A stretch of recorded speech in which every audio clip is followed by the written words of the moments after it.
All right, everyone, welcome to Simply Bitcoin. We break down the news from Twitter, the daily fail, meme review, software releases, hardware releases, websites by plebes. All right. Yeah, plebes. Okay, we're going to the numbers. Let's do it. Number time. Sponsored by Bitcoin 2022. At the time of this recording, the block height is 702,933. The Bitcoin price, 43,700. Chain rewrite days, 822. Total public lightning capacity, 2,959.49. Sats per dollar, 2,288. Blocks to the halvening, 137,067. Nico, I feel like we would have gotten 3K if Bitcoin didn't do its weird little pumping thing that it's doing right now, where it's like pretending to pump. I agree. I think it was on the way up, but it's interesting because Bitcoin did have a little bit of a rally. Not that it matters, but the lightning capacity did go up. It only went up by 9 Bitcoin. That's a lot, I guess, individually, but for the whole lightning capacity, the whole lightning network, right? 9 Bitcoin is just a drop in the bucket. But it went up and the price went up. So does that break our theory of when the Kaka price goes up, the lightning network capacity goes down?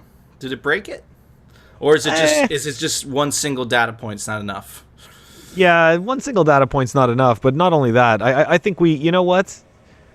I think we offer a lot of leeway to people that are playing with charts and drawing all their lines and doing all their stuff. So, I don't think that 9 BTC up, even in the stock market, that's considered flat, right? It's like if the stock, it's like if the Dow Jones Industrial Index closes 9 points up, that's flat. Yeah, that's like flat on the day. I mean, I know, of course, yes, you could be very, could be very literal and be like, yes, no, it was 9 points up, but really in the grand scheme of things, this is flat. So for me, it's flat. That's just the way I see it. Not that I'm comparing the lightning capacity to the Dow Jones Industrial Index. I'm not. Okay, that's not what's happening. I'm just saying, in terms of the way that we look at numbers, it's like that is not enough to justify that, we've broken a pattern. Okay, fair enough. I agree with you. I think it's, you know what? The trajectory must have been so intense, right? That, the pump just made it less intense, It's true. Hey, look, it had to slow down a little, right? Had to slow down, had to take a step, gain its footing, and you'll see, man, you know what? We aren't stopping at 3K. It's not just going to peak right there and sit there for a while. We're just going to blow right past it. Oh, yeah. It's going to be one of those scenarios where we just blow right past it and, continue on. I agree. Only we're going to think it's special with our lightning sound. Welcome to Simply Bitcoin, where we speculate about the lightning network capacity and not the fiat price. And if you like Phil's glasses, smash that like button. But anyways, Phil, it's time for the Daily Fail. Sponsored by Pirate Hash.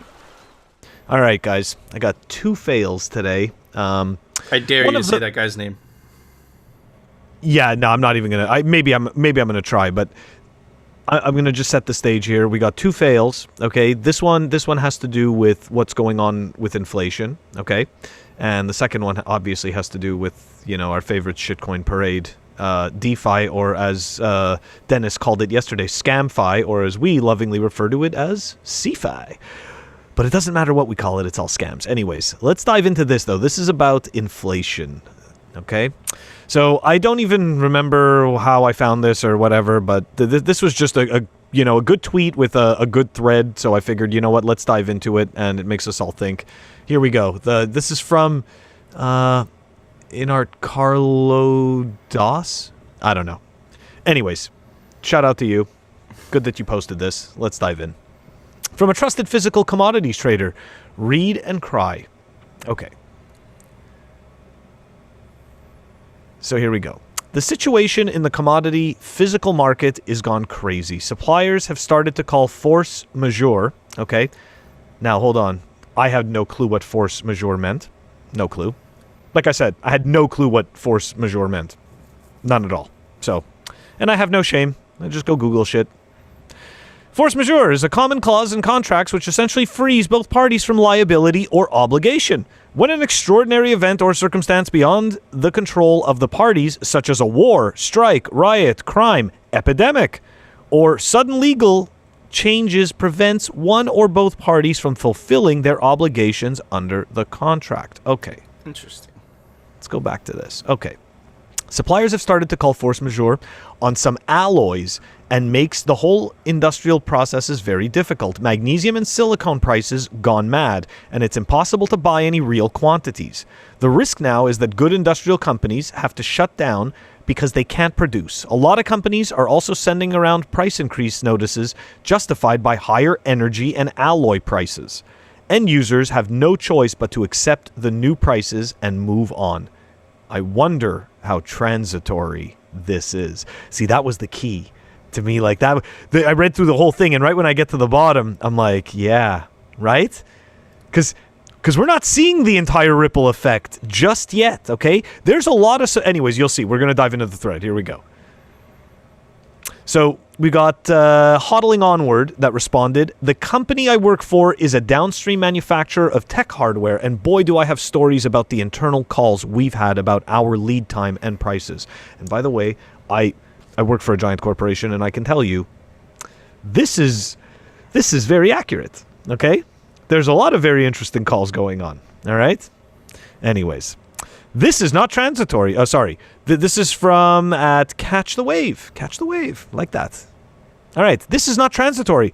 My company distributes various chemicals that are the base building blocks for almost every product manufactured. Prices are literally up 300% with no end in sight. All right, to finish it up, to further advance this narrative, many manufacturers have annual pricing and thus have been somewhat shielded from these increases. Thus, prices have not trickled down to the consumer. Well, in 2022, they're going to see a 300 to 400% increase in pricing from current levels. And this is exactly it, right? There's a lot of people trapped in these contracts right now. And unfortunately, we are going to see a massive explosion in prices, and there is nothing that they can do. And it's true, we haven't begun to see the true trickle effect yet. So yeah, I thought that was an interesting thread. Like that's, the guy's talking about alloys and metals, and explaining how essentially like people know that there is about to be giant price increases, and there are about to be massive problems as a result of it. Like this is something we've never experienced here in the Western world. It has happened elsewhere, and it every time you read about it, it rattles whatever country it happens to. Yeah, man, this is to be honest with you, Powell even went on to say the inflation is frustrating, to quote him directly. It's not transitory, but now it's frustrating. So at least he's admitting to it. Before it was there's no inflation. Look, and I would honestly be skeptical at first, because it is just some random Twitter post. But if you connect the dots, right? Mm-hmm. One of the best parts about Twitter is that if you learn how to connect different pieces of information, you actually get a very full picture of things. I remember then in January of 2020, before mainstream media ever reported on, the thing that made the whole world sick, without saying it by name, or gave the governments an excuse to, however you feel about it. Right. I remember that I knew this was coming because I saw what was happening in China, right? It was so obvious, right? So here's another example where you're starting to get the trickle of information from Twitter, right? And then you connect the dots with the stock market. It's making an all-time high. You connect the dots with the housing market.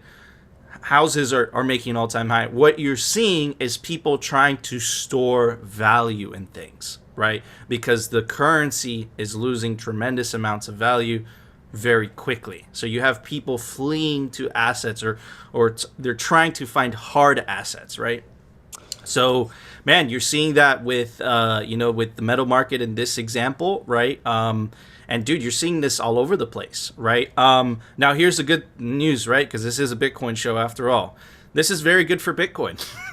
So, and this is, not only does it prove, Bitcoin's case, or Bitcoin's, one of Bitcoin's main proponents, right? It can't be debased, right? It can't be inflated away, right? But also that Bitcoin has absolute scarcity, right? It just highlights, all the benefits of Bitcoin, right? So, yeah, man. And look, don't hold gold because they're going to manipulate the F out of it like they always do, right? That's very hard to do with Bitcoin, right? Because unlike gold, you could audit Bitcoin, right? You could take self-custody is much easier, right? Try taking self-custody of $50 million worth of gold. Let me know how that goes, right? Very heavy. It's tedious, and you got to worry about security, right? Technically, you could memorize 12 words in your head, and you could store trillions of dollars of Bitcoin in your head. That's pretty badass, isn't it? Right? So again, holy cow! And we've been saying this for a couple months, Phil. Right? I'm going to keep reiterating it. Right? When the music stops, you better hope you have some Bitcoin because things are going to get nasty. Phil? Hey, Nico. Yeah, before we go to the next fail, how is 300 to 400% transitory? How do they think that somebody that something comes back from that? Oh yeah, that was just temporary, 3 to 400%. Now we're going back. It's just it's so insane. I don't see how these people can continue to pretend like they really are just LARPing. Like, no joke. Like these that's what it is. Anyways. You know what, Phil? You're absolutely right. I know politicians started this QE experiment in 2008 to get out of the first financial crisis. That's where Bitcoin was born, right? Chancellor on the second bailout for banks, right? And fast forward 12 years later, and it was really after the 2020 election where politicians just lost, on both political sides, by the way, they lost no shame. Right, and they just press that money printer. They're like, This thing pays for everything, right? And here's the thing, like, you just can't create money out of thin air. That's not how it works, right? But again, like, if you go back through history, right, whether it's the Weimar Republic, whether it's the Roman Republic, you'll see that human beings tend to repeat this pattern over and over again, right? And there's a very famous historical trope, which is, history doesn't repeat itself, but it often rhymes. And I think this is what you're seeing right now, Phil. But there's some good news. Bitcoin finally breaks that cycle because it takes the monetary policy out of the hands of humans. And I think that even with the best intentions, right, and this goes back to 1949 with the Bretton Woods Agreement, right, like where the dollar became the world reserve currency and it was backed by gold, slowly over time it starts to degrade, right? 1949 to 1971 it was backed by gold. 1971 Richard Nixon took us off the gold standard. After the gold standard, right, everything was fine and dandy. 50 years later, right, not so much, right? From a historical context, that's a drop in the bucket, but from a human's life, right, from that perspective, it's actually like this thing takes decades. I think that within the decade, a lot of Bitcoiners believe, Ron Paul also believes this as well, right? We believe that the end of the fiat experiment as we know it is going to implode. And Phil, it looks like this is exactly what's going on, right? So you better have some Bitcoin. That's all I got to say, Phil. Yeah, man. All right, let's dive into the next fail. Let's do it. So, shout out to Mr. Robot, right? Tags us in everything. It's awesome. Here we go. DeFi plays their greatest hits. Magic Carpet Ride. Rug Pull Classics of the 2020s. I like that. Good tweet. That was good. Good tweet. Yeah, man. Absolutely. And what did he, like, who did he retweet? He retweeted None Your Business. We always mention him. He does the Bitcoin and podcast. Check it out. It's awesome. Pure pleb signal. David Bennett's been doing this for years. He's an awesome pleb. I don't know what else to say. Anyways, follow him. Follow Mr. Robot. Good dudes. Let's dive in. Here we go. What are we talking about? What's he talking about? The rug pull classics. DeFi money market compound overpays millions in comp rewards in possible exploit. Founder says 80 million at risk. Compound erroneously paid out millions in liquidity mining rewards following an update to one of its smart contracts. In one transaction, 27 million was claimed. Okay, so look, do you remember that we talked about that transaction? I do. That happened? That had nothing to do with this. This is completely separate. Oh my God. Yeah, this is a whole other scam. It's another this is like one. yeah, exactly. This has nothing to do with this. This is definitely the future of finance, bro. Man, you could tell. Store your money here. This is great. So check this. I love the sign. Honestly, like,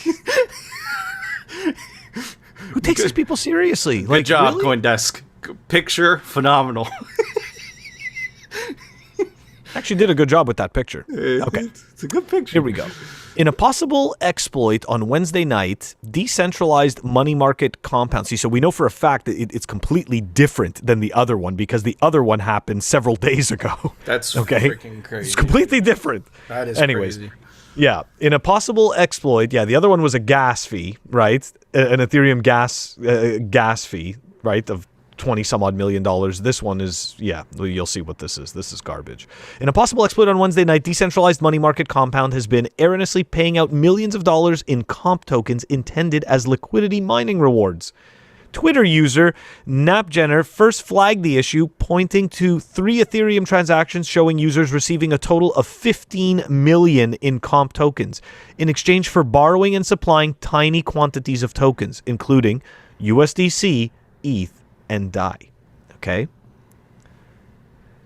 Compound has a liquidity mining program that rewards depositors and borrowers, but often at a rate of a single-digit APY. The botched payout sums indicate a flaw in the controller contract. You think? Which disperses the comp liquidity mining rewards, possibly related to a recent upgrade. Observers have noted that Compound's controller contract is not managed by a multi-sig controlled by Compound Labs, and any fix to the exploit may require a governance vote among comp holders. I thought this was decentralized finance. CeFi. I mean, like, are you kidding me? Like, Compound is the world's 5th largest decentralized financial protocol with the total value locked TVL, right? I like to throw that term. There it is again. You like that, right? TVL, it's a good one. $10.2 billion. Okay? $10.2 billion locked on this piece of crap. They did an update and they paid out $28 million. Okay? And wait, hold on. You know what? It continues. Gets worse, okay?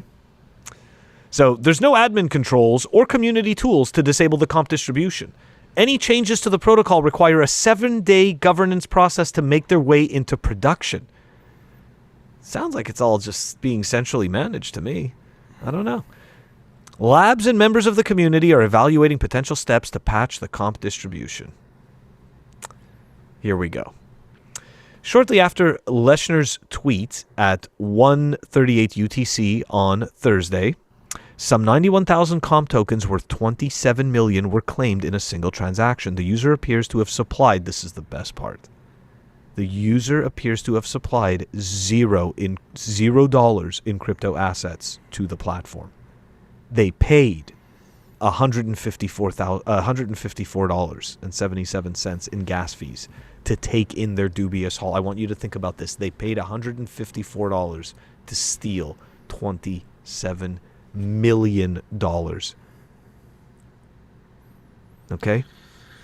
And this is man, this is what they're calling, this is what they're trying to convince people is ultrasound money. It's absolutely pathetic. It's disingenuous. It's nefarious. I feel, you know what, man, I genuinely do feel bad for, for the bag holders that take the, they believe in this, for whatever selfish reasons, because of course, every single one of us, right? It's all our own incentives. But like, look, there is no get rich quick. There really isn't. Okay. Every time they show you one person that got rich quick, there's thousands of others that did not. Okay. It's not how it works. You're absolutely there. You right. Go, man. Look, I can't say I'm surprised, right? I think we're in this unique position where we cover this every single day. So like we just see, mistake after mistake after mistake after mistake after mistake that proves centralization, right? It just highlights it so much. And not that I'm a big fan of Gary Gensler, but this is exactly what he's talking about, when he's saying, you have these, things posing as decentralized finance, but there's nothing decentralized about them. And, the government, and not that I'm a huge fan of this either, is going to regulate this because they can, right? And they can because, again, the single point of failure there is the governance, right? Who's the governance, right? So, the Bitcoin governance works very simple, right? And again, it's funny because all these things are overly complex. It reminds me of the legacy financial system, right? But the Bitcoin network or protocol, or however you want to call it, like, the governance is simple. You download the Bitcoin software that you want to run, or you don't, right? And that's how it works, right? And these types of things don't happen on Bitcoin, right? And you could, again, like, you could have a multi-sig and you could build on top of that. Lightning is kind of built in that way. It takes advantage of Bitcoin multi-sig. Mm-hmm.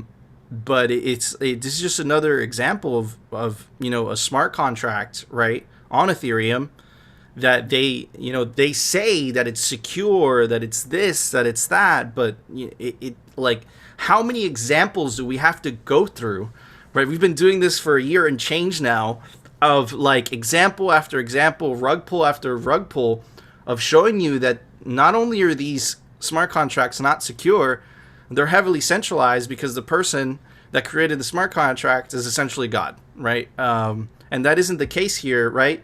But again, there's like an exploit, and the South Park meme, which I can't play, where it's like poof and it's gone, right? And it, like, how is that the future of finance? How is that better than the traditional system? It's even worse.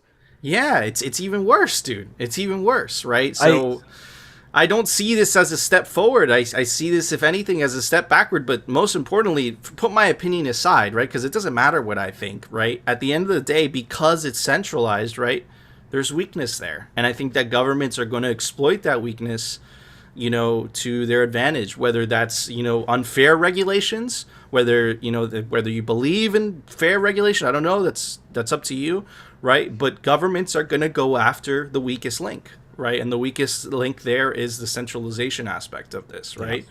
So in my opinion, right, I think DeFi's days, outside of the regulatory BS, right, are numbered, because governments can and they will go after this, right? And you see this every single day. Gary Gensler just warning after warning after warning.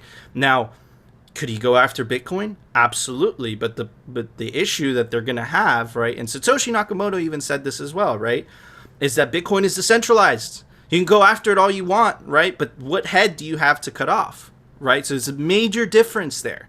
If they could, right, go after Bitcoin, they totally would, right? And a good example of this is China, right? And I read you my friend's text a couple days ago where I asked him, I said, hey, what do you think of the China ban? He's from China. He lives in mainland China. He's like, hey, listen, it's just making the protocol stronger. It's decentralized. Who cares? And that really represents, how strong the Bitcoin network is. And then, of course, the hash rate recovery that happened without any type of governance, right? Here, no governance, right? And the hash rate recovered by itself. Why? Because of the incentives, right? So again, what is the most important aspect of a cryptocurrency?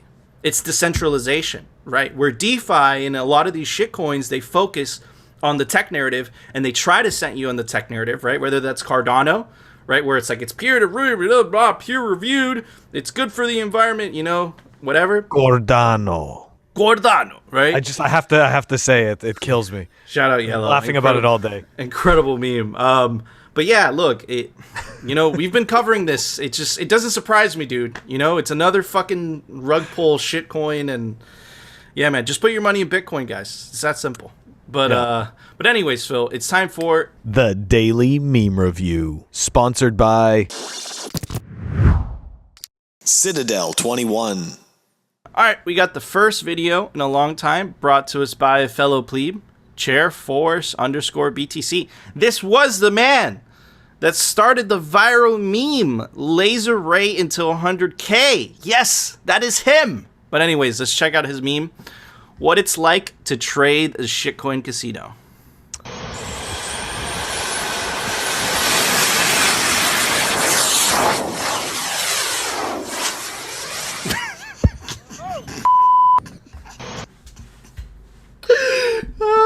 That is so accurate.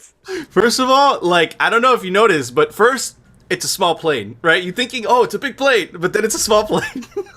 Then the small plane takes off, then it crashes. Not only does it crash, it catches on fire. As if it wasn't bad enough. And then at the end, to put the cherry on top, you have the guy saying,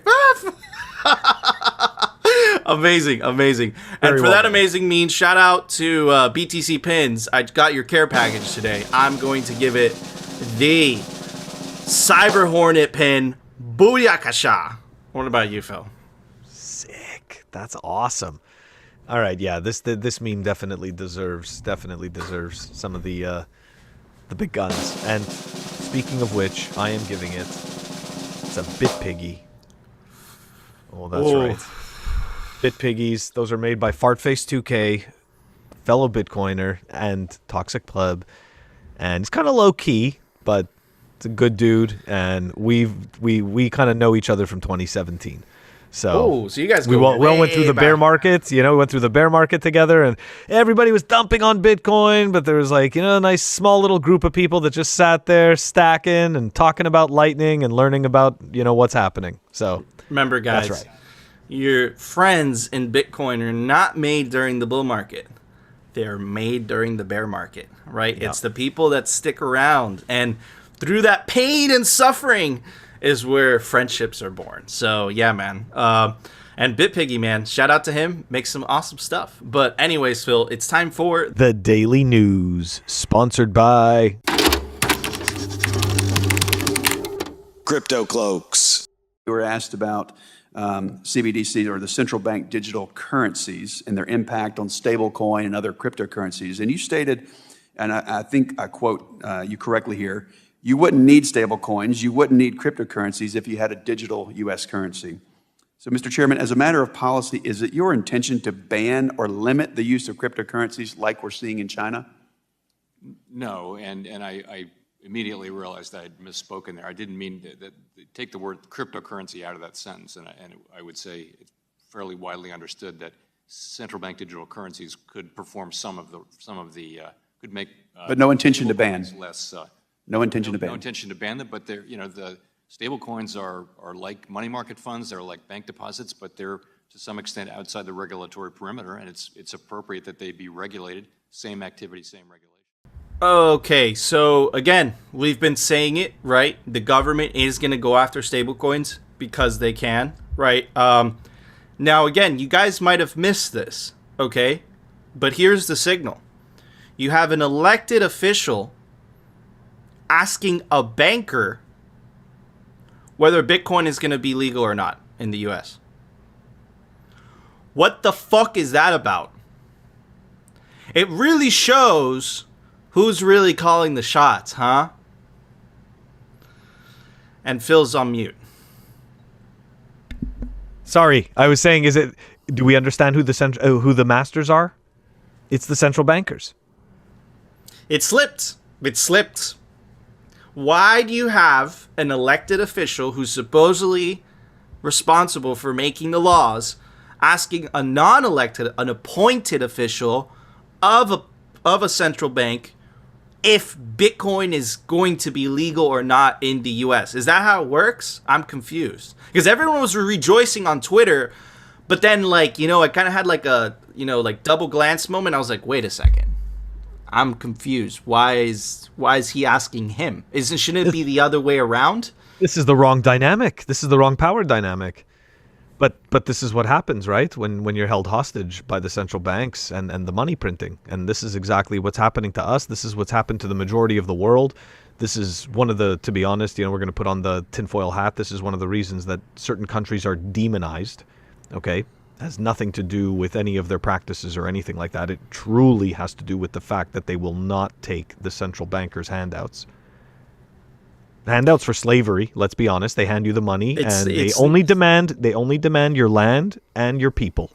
It's not a tinfoil hat moment, because we do have the receipts. We brought a politician, Lord Fusuicha of the Kingdom of Tonga, and he said, he claimed it himself, right, that these central bank loans, in his case the IMF, International Monetary Fund, did come with some conditions, right? And exactly what you're referencing, Phil. So is it crazy to say that the same pattern is repeating in other countries? That's not that outlandish, right? So I don't think it's so tinfoil hat. But anyways, right, to dig a little deeper, right, this is an article by our friends at Bitcoin Magazine, kind of covering what happened. But again, here's the signal, guys, because I'm sure you saw the Powell video on Twitter. I'm trying to provide you a deeper outlook into this. He said Powell deflected on the inflation question, claiming the inflation in this country is due to the oft-repeated supply chain crisis caused by the government's pandemic response. Right? So again, has nothing to do with the historic amount of money printing, right? Mm-mm. Nothing to do with that. Has to do with supply chains, right? Now, I don't know how much I believe that. No? So, but, to give him the benefit of the doubt, right? We'll see. We'll see. Yeah. They've been dead wrong this whole time. Maybe they'll be right this time. Maybe they're telling the truth this time. Or not. Or maybe it's part of the same old and they're kicking the can down the road and they're blaming. Look, we knew that this was happening, right? We knew that they were going to blame this. Let's be honest, right? They went and they enacted these draconian measures around the world in unison, mind you, okay? And essentially suffocated everything. Put a whole bunch of people out of work, totally, essentially flipped everything upside down for, a lot of, many people around the world. And then all of a sudden, so you start printing tons and tons of money. And it's not just the US. Canada did the same thing. Many countries printed money, okay? And they printed all that money under whose authority? Central banks. That's right? Actually really interesting that you say that, Phil, because so in 2008, right, what a lot of people don't know is that they also passed a law, right, that made it so that the Fed didn't have to go through Congress anymore to print, right? And they could just do it directly. And that's exactly what they did. When the things started happening, the events started happening around the world, right? So yeah, man, look, absolute power corrupts absolutely. Absolute money printing corrupts absolutely. I think that when you give a group of people that much power, does it surprise me that they used it? Not at all, right? No way. And again, this goes to show, right, there was kind of like a mechanism to not allow that, because technically the Fed and the politicians are supposed to be separate. And I think that it was like that for a long time, but it's what I keep saying, right? Over a period of time, those checks start to degrade. And I think that's exactly what you're seeing here. I think this is the Bitcoiners' perspective, and Ron Paul's, I might add. I think this is the end of that experiment. Now we have to choose, because what they're going to try to do is they're going to try to do a bait and switch. Okay, they're going to do, hey, central bank digital currencies this way, and you're going to have Bitcoin, which is freedom money, baby, right? So we're going to have to choose what we want, right, which is dangerous freedom or peaceful, convenient slavery, right? So anyways, but another piece of signal, right, that you guys might have missed as well is also the political power that Bitcoin is starting to have in the halls of government, right? So you saw this during the infrastructure bill, right, when they snuck in the Bitcoin and shitcoin provision, right? You saw a lot of senators, bipartisan on both sides, get up and speak. It wasn't successful, But we were almost there, right? We had the amendment, whatever. It was only one senator, Senator Shelby of, I forget what state, but he is a Republican, I forget what state, that he didn't vote for it because he wanted military spending for something. But anyways, I digress. It's not only, right, politicians, right? You have Elon Musk, which we're not a big fan of. But he also said, I think what we've been saying on this show for a very long time. Tesla CEO Elon Musk says U.S. government should avoid regulating Bitcoin and shitcoins. It's not possible to think. It is not possible to, I think, destroy crypto, but it is possible for governments to slow down its advancement. I agree with him. And then when he was asked, what would you do in terms of regulation, he said, I would say do nothing, right? But again, he does have a vested interest to say something like that. But let's kind of look at examples of a country that did ban it. Now, let's see. Did they actually ban it? Well, look, here's China, right? Despite Chinese ban, 145 Bitcoin nodes still running there. By the way, these are Bitcoin nodes that are not running over Tor. These are Bitcoin nodes that are using, I guess, IP addresses that tie them back to China. And guess what? Even with the China ban, again, can't stop the honey badger. You still have signal coming out of China, right? Some people still apparently running Bitcoin nodes. Despite the recent Bitcoin ban in China, the country still has at least 145 Bitcoin nodes online, according to data from bitrar.com. While centralized firms, again, here's the signal, while centralized firms such as the Bitcoin exchange Huobi and the e-commerce shop Alibaba are withdrawing Bitcoin-related services from the Asian country, distributed systems like the Bitcoin network itself can stay put. And this is exactly what Satoshi said many years ago. He said governments are very good at shutting down central organizations, central things, but they actually have a lot of trouble shutting down decentralized networks, right? And this is exactly what you're seeing, right? So it's really fascinating to see play out. And I'm uber bullish. And I'm also, again, two things from the Powell video that I want you guys to focus on. Why was a so-called voted in politician asking a appointed official if the US was going to ban Bitcoin or not? That's number one.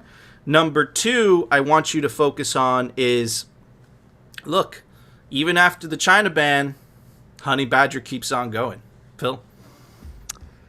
Sorry, you just got me thinking about 2008, and I was thinking about Alan Greenspan, and I'm like, you know what? No, I think he was, he was already in the government at that time, but he had come from Goldman Sachs, and then it got me thinking, you know, they essentially would go, you know the joke, government sacks. You know, because they all come from Goldman, and then they go to the government, and then once they're done at the government, they go back to Goldman. So it just kind of got me thinking of that. I'm like, so wait a second. So at this point now, they're not even wasting their time trying to hide or fool anything. They're just flat out, you know, here's the government, you know, begging, what do I do about this? And there's the central banker saying, I'll allow it, and I'll tell you what we're going to do. I mean, don't get me wrong. That's a disgusting power dynamic. We've lost the plot. Like, we have absolutely lost the plot. And you know what? China just, you know what? They were, I don't know what kind of backroom deals were going on, you know, to make themselves relevant, you know, over the last 20 years, you know, the growth of you know, the Chinese empire and everything like that. But I think they totally, you know, we've said this in the past, I think they totally shot themselves in the foot with Bitcoin. I think that in the end, the fact that they banned Bitcoin is only going to hurt them really bad. And the thing is, it's not going to be apparent right away, right? Because Bitcoin is low time preference. So initially, they're going to think they won. They're going to think they won something, okay? And they're going to go down, they're going to let their guard down and run down that path of winning. But really, instantly, it's going to change very quick. Because I'm pretty sure, like, yeah, I understand that they do a lot of brainwashing, but I'm pretty sure there's a lot of Chinese people that would strongly desire and appreciate personal freedom. Absolutely. I have my example of my friend, you know, that's saying, like, look, like, that's not going to work. But it's funny. Okay, so kind of pivot a little bit. We talk a lot about Steve Hanke on this show and how he's a terrible human being, right? But again, those are claims, okay? let me prove it to you. I have a case. Okay, Phil, check this out. Proof. Let me pull up this tweet that he said today, right? He said, this is by Steve Hanke, right? In Argentina, the central bank printed 250 billion pesos in the first 22 days of September, the most of any month in 2021. Fernandez is financing his spending sprees with the printing press. No wonder the peso has lost 58.3% of its value against USD since 2020. Argentina is doomed. Okay, keep that in your mind, what he just said, okay? How is what the US doing any different? You want to know why the US doesn't have crazy inflation like Argentina? Because the US is the world reserve currency. So when the US prints, right, the citizens of the US get poorer, but also the world gets poorer because the world uses the USD and a lot of countries hold USD. So this tweet shows you how messed up this individual is, right? And it shows you that not only does he understand that money printing is bad, right?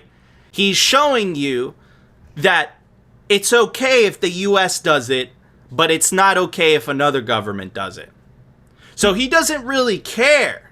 This is about power. This is about USD remaining at the top and nothing else. So look, Phil and I are from, Phil's originally from the United States. I migrated to the United States, so I'm a big from fan. Canada. So he's from Canada. I apologize. Sorry, I'm lost. All good, it's all good. But and I migrated here, and I really appreciate this country, and I want to see this country succeed. However, I'm not a fan of the fiat dollar. Why? Because it empowers a few elite in the state and in banks, and impoverishes the rest of us. So Bitcoin is a better system.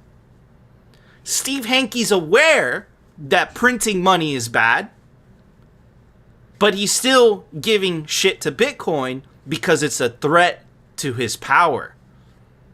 Even though Bitcoin helps everyone else, right? There was an article that Nayib Bukele retweeted that said the economy of El Salvador, even with all the world events, is up 24% this year alone.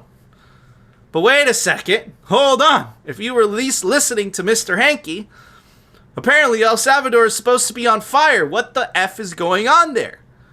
Right? And you have 33. Right now you have 2.2 million. I'm sure it's higher now. Chivo app downloads. And you only have 1.8 million bank accounts in the country. So that means Bitcoin's only been legal tender for about a month now, maybe less, maybe 3 weeks. But there's more people that downloaded the Chivo app than have a traditional banking account. See what's going on here? See my case, Phil? Am I crazy? Nope. Crazy? I think I made a pretty solid case about Mr. Hanke. What do you think? Yep. Yeah, I definitely think so. So look, it's no joke. It's no surprise, right? Steve Hanke, total narcissistic psychopath clown, right? He just pulls out such awful, awful narratives, and it's exactly what you said. It's all about power. It's all about the USD power, and we've shown this time and time again, right? He calls Bitcoin a crackpot experiment, right? That Bukele did. Okay, he's making fun of Jack Mallers. He's making fun of Bukele, right? So look, so I don't understand, right? Like they claim to want to help so much. So instead of laughing at Argentina at their pain, why isn't he trying to help them, right? Like why aren't they trying to help them? Because it's exactly what you said. They don't give a shit about that, right? They want to maintain the USD dominance, okay? And obviously he'll take a pot shot at Bitcoin anytime he can. But it's like I said, man, these people, it's like they tumble out of the trash and they reanimate them to life, and then they poke and prod them to say what they want them to say. I mean, this guy, he has never-ending, terrible takes that really dig his hole deeper and deeper. Absolutely. I completely agree. But guys, I know what you're thinking, right? Because we've covered some dark stuff today. But let me end it with this, okay? We are winning, and let me prove it to you why we are winning. Again, lots of noise, but I found the signal through all of this, right? I tweeted this. Again, pay attention to the dates, okay? So I tweeted this September 23rd, 2021. I guarantee Western Union, Visa, and MasterCard execs are shitting themselves right now. What was I referring to? I was referring to Strike's announcement of, adding Lightning to Twitter, right? Just to read the Medium post by Jack. At Strike, our mission is to build a more financially connected world. We accomplish this by making Bitcoin and the Lightning Network easily accessible and usable.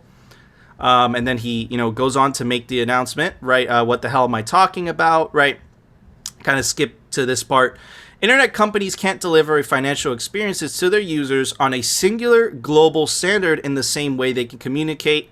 That is until now, right? And he's talking about Bitcoin becoming, essentially this awesome internet of the world, this financial internet that anyone could join. There's no bridge, there's no barriers, there's no gatekeepers, right? And this is why I said this, right? I guarantee you Western Union, Visa, and MasterCards are shitting themselves right now. Again, this is the date, September 23rd, 2021.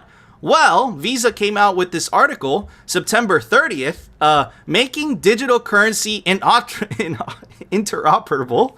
And that might have been a response to what just happened, and I'll prove it to you.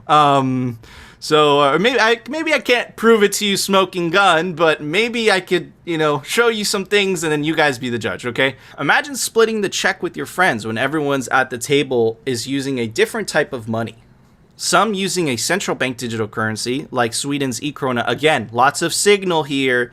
Their bet is on central bank digital currencies, and they're going to use their friends in government to strong arm people. And others prefer signal, preferring a private stablecoin, right? You also remember that you have the IMF referring to Bitcoin as a privately issued currency, right? We've proven to you that it's actually central bank currencies that are privately issued. They're opaque. Right. Bitcoin is very open how it's issued. In fact, it's a more publicly issued currency than central bank money. Anyways, how about sending $500 in USDC to a friend in London and having those funds automatically converted to digital British pounds before they arrive in her CBDC wallet? Now imagine all this happening in real time across multiple networks. Sounds like a shitcoin. And compatible with multiple different digital wallets. Or you could just download a Lightning app like they did in El Salvador. Yep. And this is a response. This is a response a week later to Jack's tweet. This is what this is. Of course it is. In the not too distant future, this very well may be a reality, but getting there will take solving one key problem: cross-chain interoperability. The thing is, the problem's already solved. It's called Bitcoin. The problem for you, though, guys, is that just like the VCs, Bitcoin is extremely hard to monetize, right? Because it already works, right? It's kind of hard to, build. If you're the third party that got disintermediated, right? Sucks for you. But anyways, in other words, how do you get different digital currencies relying on different tech stacks and protocols with different compliance standards and market requirements to talk to each other in a wider network of value? Sounds like a lot of dog shit, right? Yeah. And again, they're trying to patch up on top a bunch of shit on top of each other to keep pace with what's going on with Bitcoin, at the same time completely ignoring what the F was just announced by Jack Mallers and what's going on in El Salvador. Because exactly what I said in my tweet, they are shitting their fucking pants. They're scared. That's what this is. But remember, like an animal pressed into a corner, when it's scared, that's when it reacts the most viciously, right? So anyways, to go on, because right, this is the part that I want you to focus on, Phil. We believe that for CBDCs to be successful, they must have two essential ingredients: a greater consumer experience and widespread merchant acceptance. Has nothing to do with freedom, sovereignty, right? Individuality, nothing, right? They don't tell you what it isn't. Anti-censorship, right? Censorship resistant, right? Doesn't tell you any of that, right? So again, this is what you have ahead of you, right? You have slavery money, central bank digital currencies, and you have freedom money, Bitcoin. You have the internet, and you have intranets, which is what they were just describing about all those networks trying to connect with each other instead of one big open network, right? Like the internet is today, right? So again, why are they doing this? Because they've been disintermediated. That's exactly why they're doing this, right?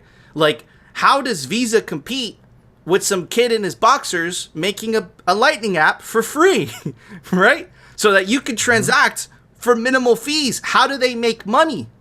They only make money with central bank digital currencies, which is why they're sticking to it. They're trying to justify their reason for existence, right? And you have central banks doing the same thing. We need to exist. But what El Salvador has proved in 3 weeks is that not only do you guys not need to exist, when you do exist, you guys suck balls, and you don't provide the value, the service that you're supposed to provide because of the tremendous amount of bureaucracy that you've justified on stacking on top of each other, which you funded with the unlimited fiat money printer. And Bitcoin is gonna fucking destroy you guys, and it's glorious to watch. Because you guys are some evil ass motherfuckers that have taken advantage of the system for I don't know how long. And if you want an example of that, take a look at Steve Hankey's tweet that we covered today. He's making fun of another country and making fun of them for the exact same things that we are doing in the US today. He's a bully. Just saying. The bully. You know? So look, going back to this Visa, this Visa comment, or their article and what they're doing and they're talking about. So what they do is that they're presenting a problem, right? This is very typical. Okay, I know this because I work for a giant corporation. So bullshit is the same. It's just different words. So essentially, what they do is that they present a problem that only they can solve. Okay. They present a problem that only they can solve, and then what they do is they create urgency behind the problem, right? They try to create the sense of urgency behind the problem. And by doing that, it also makes people, first of all, not necessarily really analyze the entire problem, but it also forces people to make a quick decision. Kind of like the same way that we've had, bills passed, like right before Christmas and stuff like that, right? Right before Thanksgiving, where they try to force a bunch of crap through the house, because they know that look, nobody has the time. So this is my point, is that, Visa knows exactly what they're doing. Visa has a massive moat, okay? You need to understand, when it comes to credit cards and it comes to, forget about credit cards, but just this whole entire this whole debit network, okay? Visa essentially owns approximately 60%, okay? MasterCard owns approximately 40%. Now, believe it or not, I know those two numbers add up to 100%, yes, but there's this sliver, right? Like, because, again, it's approximate. So those numbers vary. In that 10% variation, that's where other companies like Discover, Amex, right? This is where they all live and play. Global Payments, right? That's what they get. This is just to give you an idea of how big this market is, right? Those are multi-billion-dollar companies. Amex is a multi-billion-dollar company, right? Anyways, my point is that Visa and MasterCard have a massive moat in this business. Along comes Jack, right? And he's got Strike, right? And it's simple. And people want to use it. And it's a really, really easy experience. And not only that, but Bitcoin's open source. And people can just build on it. And people can build apps around it, right? So all of a sudden, they've got a really big problem. They've had this massive monopoly on the payment systems. And this massive monopoly, and again, I'm not even talking about Bitcoin supplanting Visa, right? We've made this, it's two completely different types of networks. But Bitcoin as a base layer, eventually enabling a technology that supplants Visa, i.e. Strike on Lightning. That is what's happening. Yep. So anyways, you know what? Look, they've got a massive moat. They've got tons of fiat dollars. They've got lots of connections.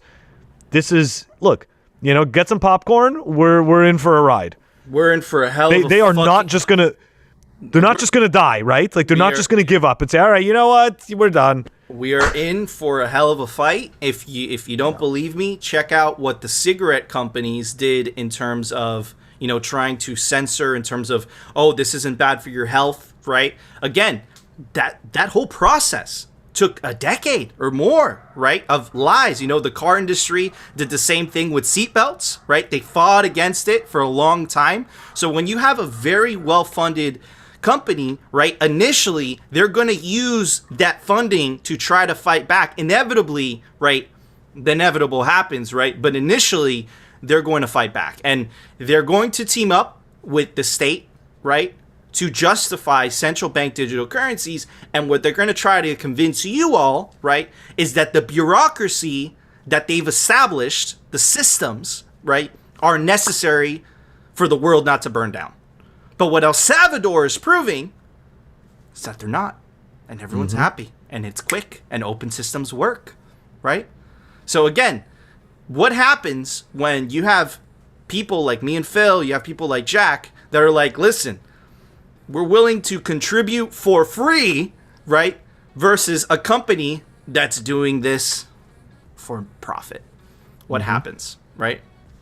Anyways, so it'll be interesting. Phil, there was an open source software release today. Why don't you tell everybody about it? Software releases. All right, we've got Sparrow Wallet version 1.5.0. That is a Bitcoin wallet. Heard lots of good things about it. It is down below in the show notes. Check it out.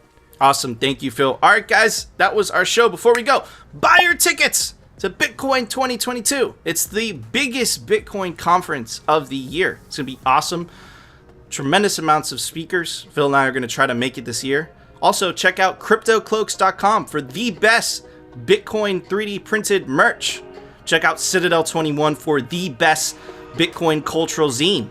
It's by plebes for plebs. Pure plebs signal. Check out Pirate Hash for some awesome Bitcoin trinkets, like this board game, this awesome Bitcoin open source poster. It's by the guy that did the UI for Bisq, piratehash.com. Guys, if you enjoyed the show, you know what to do. Smash that like button. And of course, if you want to continue hearing the catastrophic fails from the CeFi and the Bitcoin news from the pleb perspective, definitely consider subscribing. And we'll see you tomorrow, guys, for another episode of Simply Bitcoin. It's the fiat payment rails versus Lightning. Game on.